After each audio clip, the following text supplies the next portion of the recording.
a senior security official told me yesterday. He said, in 34 days, we haven't done to Hezbollah what we have done in 6 hours today in terms of their ability. And this is not even counting the pager operation, which Israel isn't owning up to, right? It's not claiming responsibility for even now. So this was a tremendous success tactically for Israel. And now I'm going to say, here's the bad news. They can continue on with this, just shooting one anti-tank missile, one, every 2 days, and we're going to still have a war. So we are trying to push them into stopping this war. But we don't know how this will end if we don't have a deal in the south, or we don't have a clear directive of the Iranians and of Nasrallah that basically admits that they have lost the war.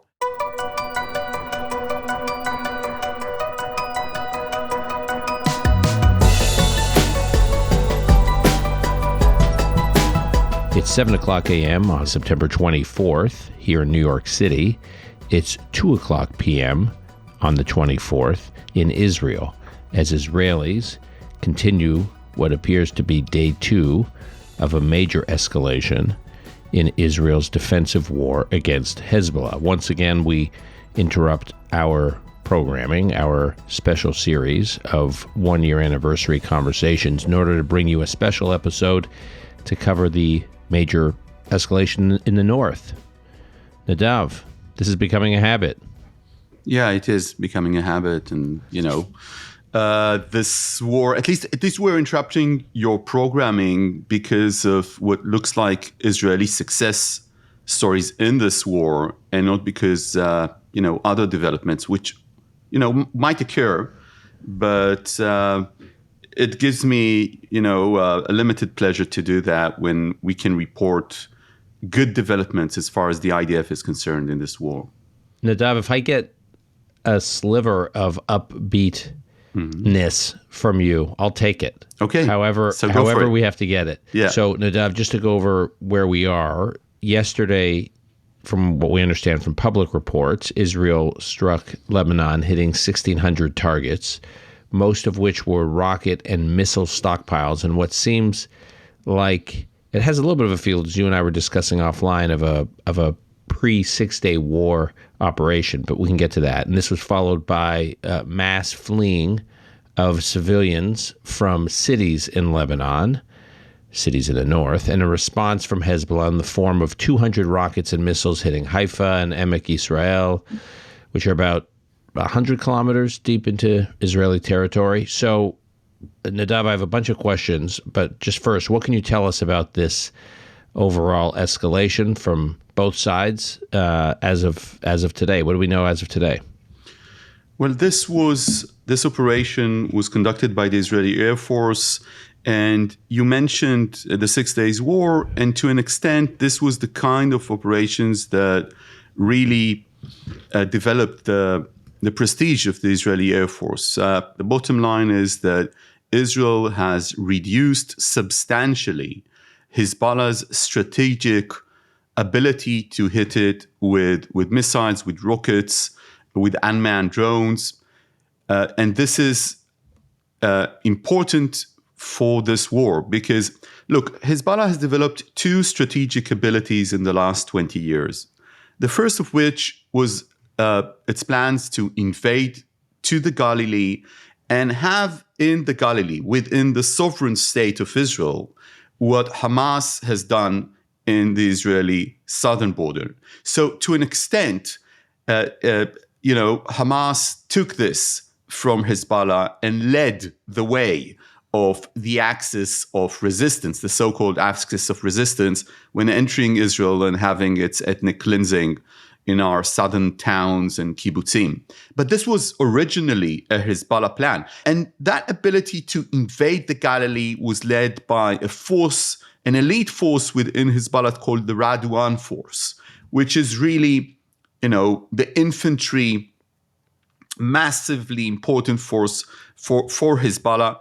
And Israel managed to undermine that ability by Hezbollah, first of all, by managing to push the Radwan force and its infantry well beyond well beyond the Litani River and hitting all of these clandestine bases, secret bases that Iran has been building along the line in order to initiate an invasion. And the fact that Hezbollah was surprised by the timing of the Hamas attack also assisted the IDF because they were exposed.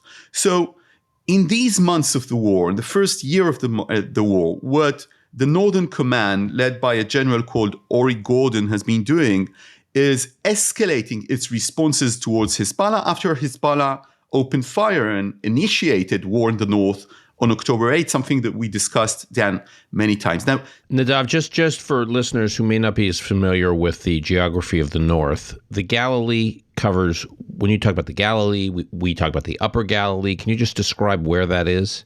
Yeah, it's between the sea and Nahariya area, so the Mediterranean, all the way to actually the Golan Heights and Syria and the Jordan River and the Sea of Galilee, the Kinneret. So this is, and there are a lot of civilian towns, populations within the Galilee and within the Upper Galilee. Of course. So you have in the Upper Galilee, it's Kiryat Shmona. In the Western Galilee, it's Nahariya, and in between you have places like Shlomi. You have all of the kibbutzim that were built there, really from the inception of Zionism, to make sure that this area is controlled by the state to be. So the strategic element of Hezbollah managing to or planning to invade the Galilee was reduced or maybe erased by the IDF in the first year of the war. And then they had another strategic ability, much more important, and that is to shoot thousands or dozens of thousands of rockets and missiles, mostly short range, but also long range and very sophisticated guided missiles and rockets into Israel. And this ability by Hezbollah was also assisted by Iran. This was really not only the strategic leverage of Hezbollah, this was the strategic leverage of the regime in Tehran that Hezbollah has been building for the last 20, 25 years. And what happened in the last 48 hours is that the Israeli Air Force managed to hit, I don't want to say 50%, although some Israeli sources are telling me even just minutes before our conversation now that it's about 50% of the ability of Hezbollah to shoot rockets at Israel. And they did this in one morning. And they have other targets that they didn't hit yet. So they have substantially delimited, hit Hezbollah's ability to strike us with both sophisticated guided rockets and also short-range ones. The number that was sometimes used was 140,000 of these either short-range, mid-range, or long-range missiles and rockets. This number is really misleading because it's like... Meaning 140,000 is what they had stockpiled ready to go, you're saying? Before the war, yeah. Now, this is really misleading because most of these are really short range. And when I say short range, I mean between 1 kilometer and 4 kilometers. So this is like less than 3 miles. And you don't go to war with Israel when you have that. And most of these elements of short range weren't hit. It's the important stuff like mid-range, 50 kilometers, long range, 200 kilometers. These things were hit. Now, after I'm saying this, it was a huge success by the IDF. I should also say that Hezbollah still retains an ability to hit Tel Aviv, to hit even southern Tel Aviv. And one of the things that were exposed in the last 72 hours is that they do have a modest version of cruise missiles, which wasn't exposed until now. And the IDF spokesperson, Daniel Agari, exposed this. And you can see this video. If someone wants to Google this, you can actually see a house with a huge cruise missile inside. It's a Soviet version of a cruise missile. The video actually shows how they dropped the wall of the house, which was probably made to be seen as a wall. They drop it to the ground. Then you see the missiles. Then you see the IDF drone or missile hit that cruise missile. Now, a cruise missile like that can travel up to 250, maybe 300 kilometers. This is all the way to Ashkelon. So this is much more southern than Tel Aviv. But the bottom line for the IDF right now, I've spoken with an IDF official yesterday. I've spoken with senior security officials in Israel, the best you can get on these issues. And they were, I don't want to say overjoyed, but they were very content with the results. They were saying this is much more than their optimistic estimate as to what was hit. They were saying that Hezbollah has been surprised again after the pager operation. And they were saying that they are continuing its plan and they will escalate. Israel will continue to escalate. But the person I spoke with yesterday told me, look, I'm not going to say this on the record, but I'm telling you, we have woken up to a different Hezbollah and maybe to a different scenario in the Middle East. Because if they see now that they can be hit in such a massive way, they still can, they can still shoot thousands of rockets to Israel and cause us immense harm. But they are also seeing that they are exposed both operationally and both in terms of the intelligence we hold. Look, Dan, what the IDF did was to hit inventories of rockets and missiles. And to do that, you need to know where they are stored. So you need to have people on the ground. This is not only about satellite. You need to have intelligence on the ground to tell you that. You need to hit this precisely in these places in which they are stored, sometimes underneath the ground, in a way that these missiles would either get hurt or would never be salvaged. Well, Nadav, I want to ask you about that, because that more than anything is what I've been blown away based on what I've been watching and people I've been talking to and learning over the last few days. I don't know what the opposite of carpet bombing is, but this seems like it would be it, because each of those 1,600 precision bombs had a very, very, very pinpointed address. So the intelligence here must have been a whole other level. So just specifically about the intelligence, what can you tell us about the intelligence and the intelligence gathering over clearly what must have been a very long time in order to enable that kind of precision? So one of the things that we've been saying on your show, Dan, is that Israel did not prepare to an invasion of Hamas in the south, unfortunately.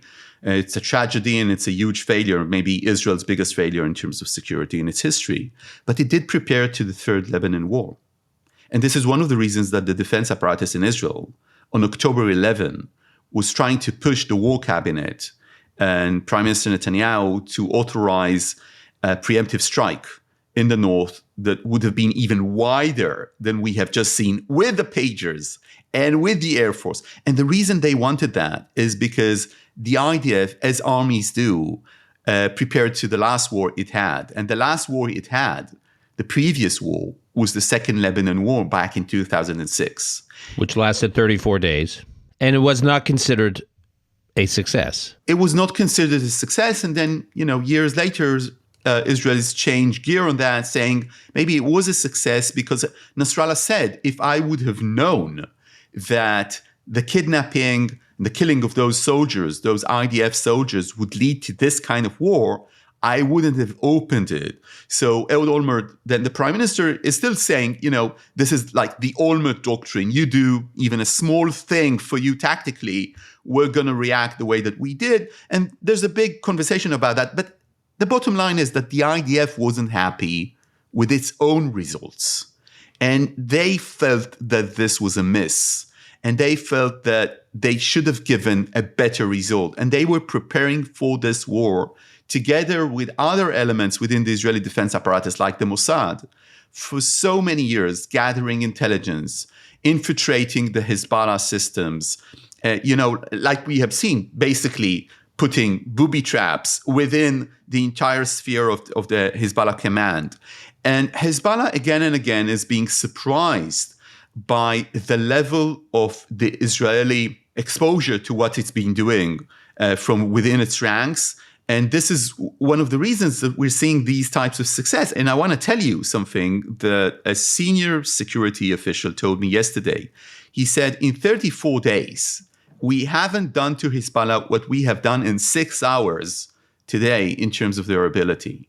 And this is not even counting the pager operation, which Israel isn't owning up to, right? It's not claiming responsibility for even now. So this was a tremendous success tactically for Israel. And now I'm going to say, here's the bad news from the same security sources. When I ask them, what are we going to do now? Beyond, continue on hitting them. How is this going to lead us to Hezbollah just stopping shooting at us at the north, maybe withdrawing to the Litani River or withdrawing 10 miles away from the border, getting some sort of an understanding? Because nobody in Israel, unlike with Hamas, is saying that we can destroy the command of Hezbollah or that we can destroy the army of Hezbollah. Nobody is fantasizing about this, not the prime minister, as far as I know, not the high IDF command. So where are we going now? That's the question I asked them. And what both IDF sources I've spoken with and security officials I've been speaking with within and the government are saying is, look, they can continue on with this, just shooting one anti-tank missile, one, every 2 days, and we're going to still have a war.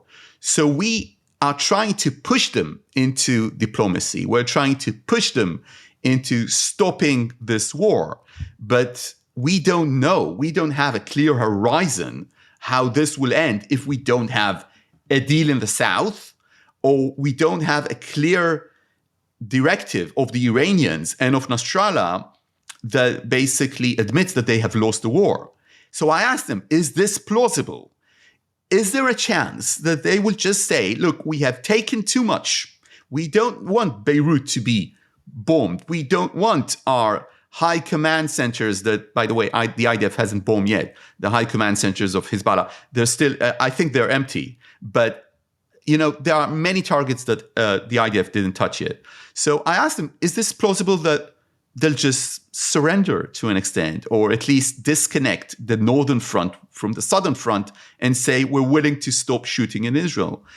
Right now, the intelligence assessment in Israel is that Nasrallah is not going to budge. Not going to budge, meaning not going to say, you win, I lose. I agree with that. But he's not, is that what you mean by budge? Or he's not going to budge in terms of figuring out a way to de-escalate, agreeing to pull Hezbollah back? I spoke to one Israeli official who said, if we, the IDF, can get Hezbollah to move just 10 kilometers north, doesn't have to go all the way to the Litani River, but just 10 kilometers north of the border with Israel, that would create a sufficient buffer to bring us some quiet. Yeah. So first of all, as far as the IDF is concerned, a 10-kilometer buffer is a bluff. And this is something that the Israeli political leadership is willing to live with, but the IDF is much more aggressive about this. So the Israeli government is willing to live with 10 kilometers, but you're saying the IDF is saying it's not enough. Exactly. Look, there's a difference between the south and the north as to the IDF position. The IDF doesn't think that Hamas today, after what we have done in Gaza, is a strategic threat to Israel.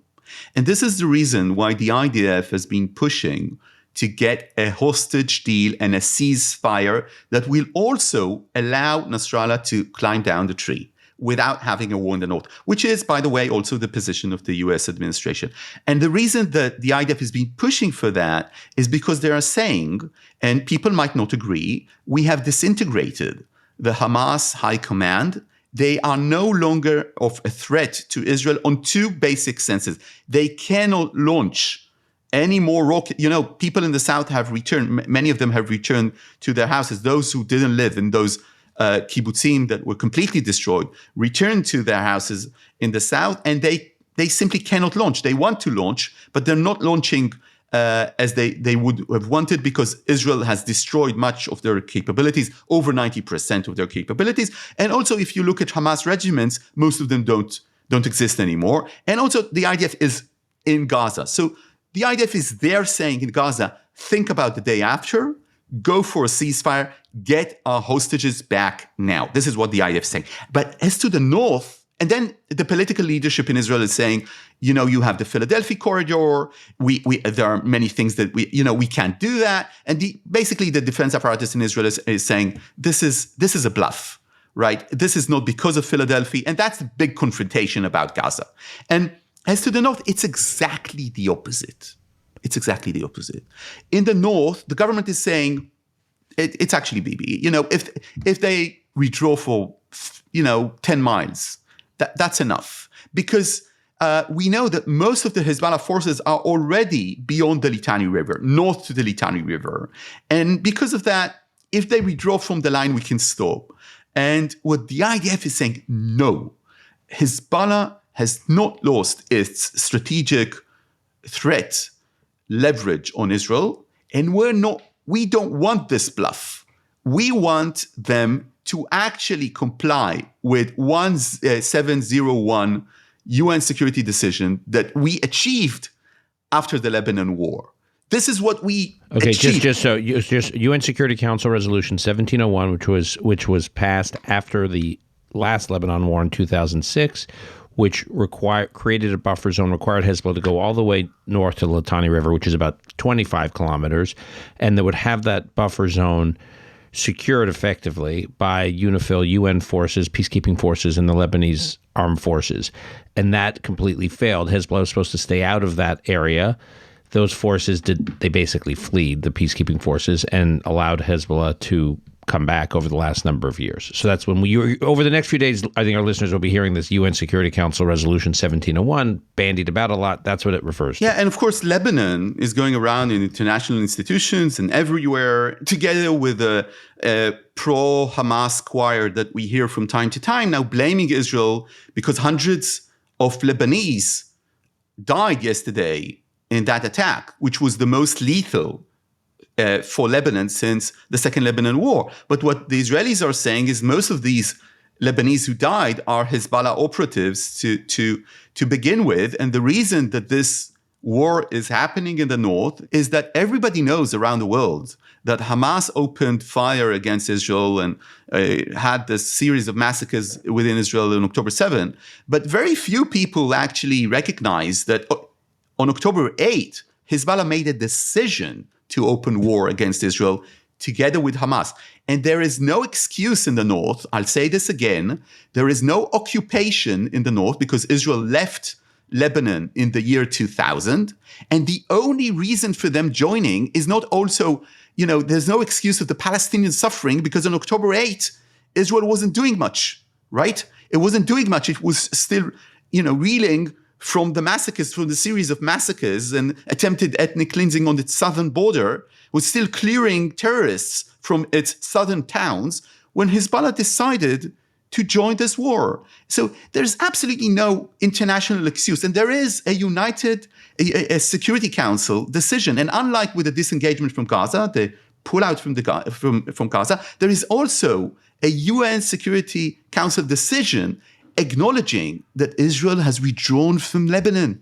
So there is absolutely no excuse there. This is a complete failure of the international system that they have been allowing Hezbollah to do so. By the way, with all kinds of countries like France, I've seen, Emmanuel Macron with statements about his empathy to the people of Lebanon at these difficult times. So he wasn't saying that he's supportive of Hezbollah. I didn't see his French announcement about his empathy to between 80 to 100,000 Israelis that are displaced persons, according to every international, law, that have lost their homes, and their homes are basically meticulously destroyed by Hezbollah all across the borderline between the Mediterranean and the Sea of Galilee. And this is what they've been doing. And this is the reason that Israel has been escalating.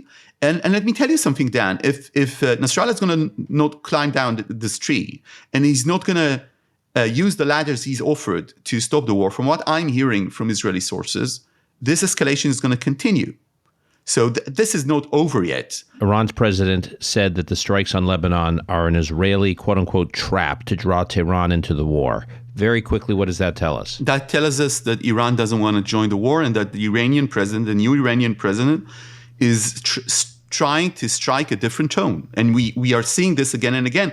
And we shouldn't We should listen to what he's saying very carefully. He also said, to be clear, it's not like he speaks independently of the supreme leader of Khamenei. So if you're saying he is trying to strike a different tone, it's not like he's going rogue. I mean, may be a regime decision. There are different tones within the Iranian regime. Not everything is in tandem, between the supreme leader and the president. The president is a reformist or considered a reformist for whatever that means in Iran. But basically, he also said, and we should hear that, we should listen to that, we cannot allow ourselves to have Lebanon turn into Gaza, which is another way to say that Iran might interfere with this war. And there were reports today from the Saudi Ilaf newspaper saying that there are some kind of negotiations or contacts between Lebanon, Iran, Hezbollah, and Israel to try to de-escalate. So if this would lead to your original question, to Hezbollah pulling, its forces 10 miles from the border, I think Israel's political leadership is going to take it, even if the IDF is not going to be too happy about it. And that will be considered for the Israelis a win. And it's also a win after the IDF can now say what they wanted to say on October 11. We have managed to substantially reduce Hezbollah's strategic ability and to hit them hard, hit them where it hurts with the pager operation, probably done according to foreign sources by the Mossad. So now, as far as the Israelis are concerned, now if they want to stop, Israel is very ready for them to stop this war. But if they're not going to stop, Beirut is next. Prime Minister was quoted as saying that Israel might hit Nasrallah or has the ability to hit Nasrallah himself, to take out Nasrallah. So that's probably on the table. So we have here different options of escalation. And the most important thing I'm going to say, after a success, we should always remember that Hezbollah has this option of escalation, of shooting still thousands of rockets and missiles to Israel and changing the landscape in many areas in Israel and causing a lot of harm. So Hezbollah still has this option even after the successful IDF operation in the last few days. So, Nadav, what can you tell us about this? Ground invasion or no ground invasion from the IDF? The security officials that I've been speaking with are saying they're going to be extremely cautious before they order a ground incursion into Lebanon. They think that this might be something that Hezbollah is waiting for, but this is definitely on the table. Okay. Nadav, we will leave it there. Thank you for doing this emergency episode. And for our listeners, one housekeeping note, if you're listening to this today on September 24th, you can still attend our event tonight at the Stryker Center with Haaretz journalist Amir Tibon on the release of his new book, and we'll be talking about these developments as well. This is a fantastic book, and Amir Tibon is a fantastic correspondent, and it's a tremendous story, and if you can be there, be there. Yeah, I'm actually just about 2/3 through. I've got to finish the last third before tonight. It is a riveting book, and we'll be talking about a lot of issues. So that's tonight. We'll put a link to the event in the show notes. You can still register. Nadav, I'm sure I'll speak to you soon. Thank you for doing this. Thanks very much. Thanks, Dan.